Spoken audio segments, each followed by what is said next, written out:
So as we get into this video about the origins of Darkseid, what we're going to be doing here is we're going to be focusing on both origins. We're going to be focusing on the original origin that was given to us as part of Jack Kirby's Fourth World, but we're also going to be looking at the New 52 origin that was given to us by Greg Pak in Justice League, issue number 23.1. Now, when Jack Kirby left Marvel to pursue a writing career in DC, almost immediately after he arrived, he basically started on the idea of creating a series of comics telling a self-contained story that moved away from stories more traditionally seen in DC Comics.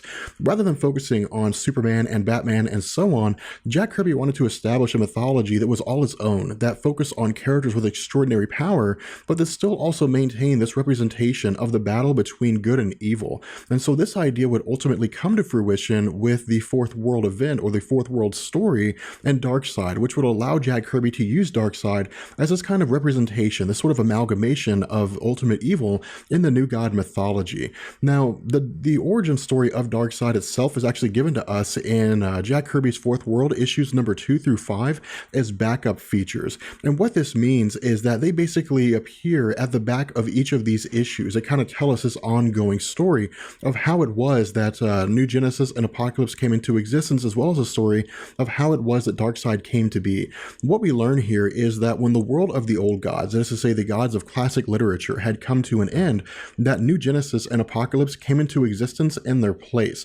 Now, what Jack Kirby does here is he just kind of throws that to us. He simply just says the old gods were there, then they supposedly died off, and the new gods came into their place, and that's it. That's really just kind of the way he throws things out there. But the fact remains here that while New Genesis is this very lush and tranquil world, which again was designed by Jack Kirby to look almost identical to heaven, the world of Apocalypse is a very dark and fiery world, which again is designed by Jack Kirby to look like hell. Now, initially, Darkseid was a being named Uxas, U-X-A-S, and what we find is that he was actually the second in line as heir to the throne of the world of Apocalypse behind his brother Drax. Now, from their immediate introduction, Jack Kirby basically establishes to us that the relationship between Drax and Uxas is not a friendly one, that rather than the two of them sharing in victories and so on, and I guess operating more on the order of very close brothers or very close friends, instead, there was a bitterness between Drax and Uxas. In addition to this, where Drax aspired to end the belief that Apocalypse was the home of all evil, and to basically bring a peaceful age to the planet almost identical to the world of New Genesis, Uxas believed that fear should be the motivating force behind all life. Now, eventually the time came when Drax aspired to gain the Omega Force, which was basically this central power force, this extremely powerful, source of energy that would allow him to take on godlike powers. And to do so, basically what he did is he had a suit commissioned that would allow him to channel the Omega energy into a force that he could control. But almost immediately after Drax had put this suit on and actually engaged in the Omega energies themselves, we find that Drax is actually killed off. And the reason why is because Uxas had been plotting for quite some time to kill Drax and then usurp his position as the ruler of Apocalypse once their mother had died. And so the result here is that Uxas actually had the protective suit, and so he simply bathes himself in the energies of the Omega Force, and once everything seems to calm down, once everything seems to come to an end, he basically emerges as the villain named Darkseid. Now, what we're also told here is that he'd basically been groomed this way, that the mother of Uxas was extremely harsh towards him. She had mistreated him constantly, and the reason why was because if he was going to step into the role and be the leader of Apocalypse, he had to be able to lead Apocalypse properly. That is to say, he had to uphold the traditional values of conquer, of destroying the will of other people. These are the kind of things that a leader needed to do, and that Drax, because of his nature of trying to make Apocalypse a better place, would ultimately be unsuccessful in doing this. But ultimately, we find that Darkseid actually kills his mother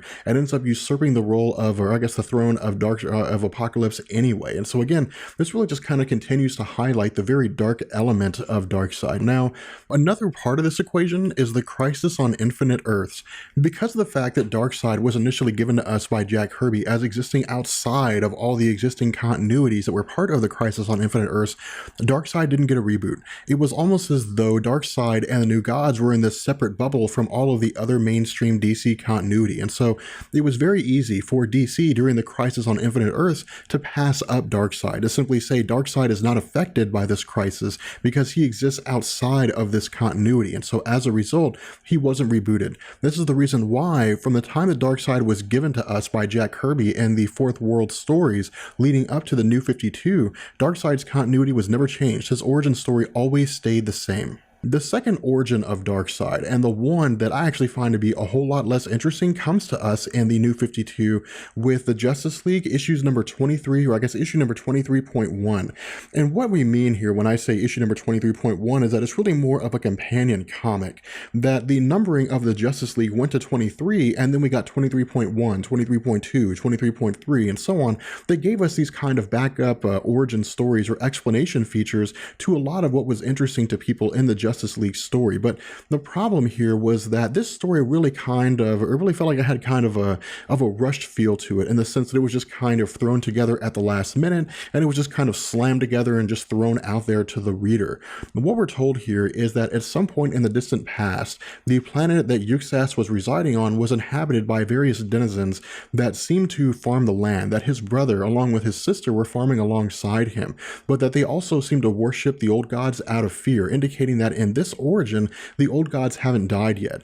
Now, while the sister of Yuxas and her husband, I guess, expressed their fear in terms of their hopeful prayers by appealing to the old gods, praying that the old gods don't kill them, different things like that, Yuxas expresses an extreme hatred for the old gods. And in fact, he even goes as far as to climb what's referred to as the Forbidden Mountain and basically kill the old gods off. And so what Greg Pak's telling us here is, rather than using Jack Kirby's origin story where the the old gods were already dead, and Darkseid, along with the Highfather, became the new gods.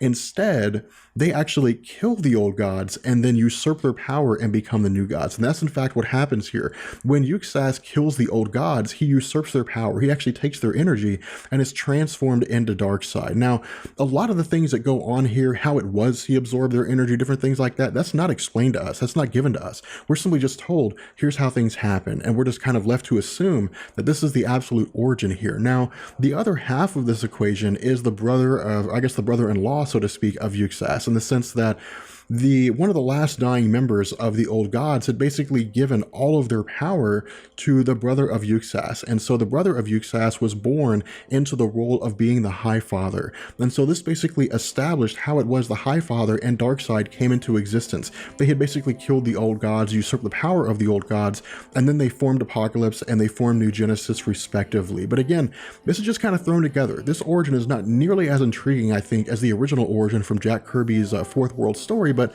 it really just kind of serves the purpose of telling us how Darkseid came to be. With that being said, we're going to go ahead and bring this video to an end. I hope you guys enjoyed it. If you did, let me know, and I will catch you guys later. Peace.